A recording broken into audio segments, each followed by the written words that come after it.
It's Ask the Expert with Laurysen Kitchens. We're talking kitchens today, so if you have questions, there's the telephone number, 613-789-6559, extension 2803. You can email questions, Facebook questions, even tweet us questions today. Aviva, I know you're a kitchen designer. It's what Correct. you do. That's right. I know one of the biggest questions you must get in general terms before you sit down with a client, I'm sure, is how much is this going to cost me? And it's so hard to answer that question. Very difficult. Unless you've got the plans and the ideas and what the customer wants set in stone. Otherwise, asking that question is basically a moot point until you get to that particular That's right. part of the It's rather like asking how much does a sweater cost? Are you talking about something that's cropped with short sleeves? Is it made out of cotton? Is it cashmere? Yeah. There's so many variations that can go into kitchen renovations that it's very difficult to put a price to it until you have the scope of the work. You should expect, to pay a certain amount of money for it, but again, it depends on what you're doing, to what space, and how long it'll take, and what's there already, and what you plan on including in the new design and so on. And as well, the homeowner's skills, because a lot of time there are people who are do-it-yourselfers who are really happy to do their own demolition or do their own tile work. And you guys work. have no problem with that? No, that's fine. Unless it affects what you're going to do to the place, I would guess, right? Well, it is recommended that you have a professional installer put them in. You do want your kitchen to be level and plumb, and to be secured to the wall so it won't fall on your head.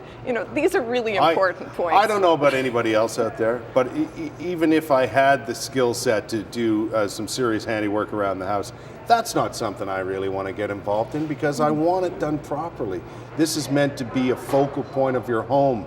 And you want it to function properly. That's right. As well as look, the way it should. And it lasts a very long time.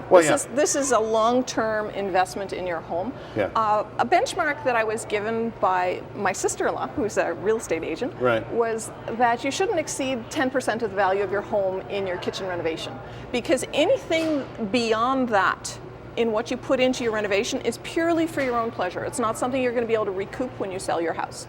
And I thought that was a really interesting benchmark. I would guess that applies to bathrooms too, right? Well, I don't think the percentage is quite the same with bathrooms. Yeah, you would kind of measure it. But you also have to look at the neighborhood, the house. What type of house is it?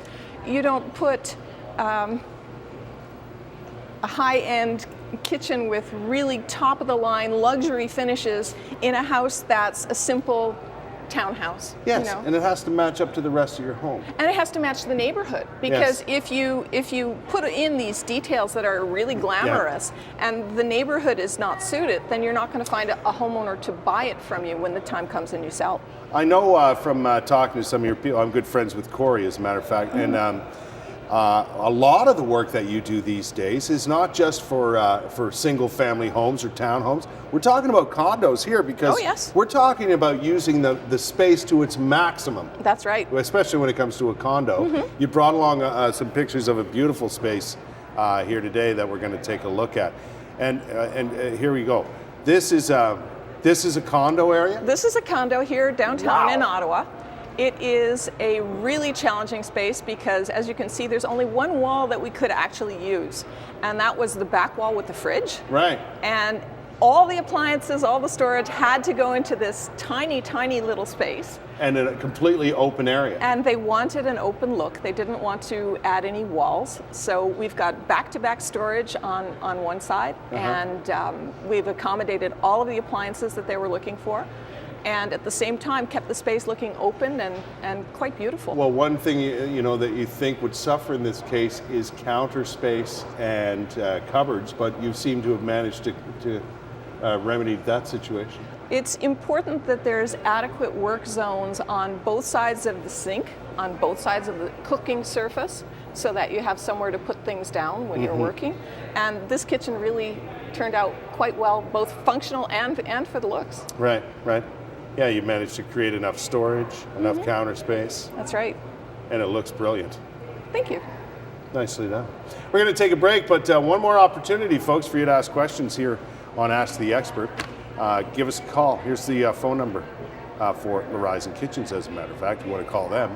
And get on the website. There's the website. I would guess you should book an appointment with a kitchen designer. Definitely. Yeah, that's the step number one. Just call and figure something out along those lines. We'll be back with more of Ask the Expert, 613-789-6559, extension 2803. There's the email address. There's the Facebook. So get on there, ask a question. We'll be back with more of Ask the Expert with Laurysen Kitchens after this.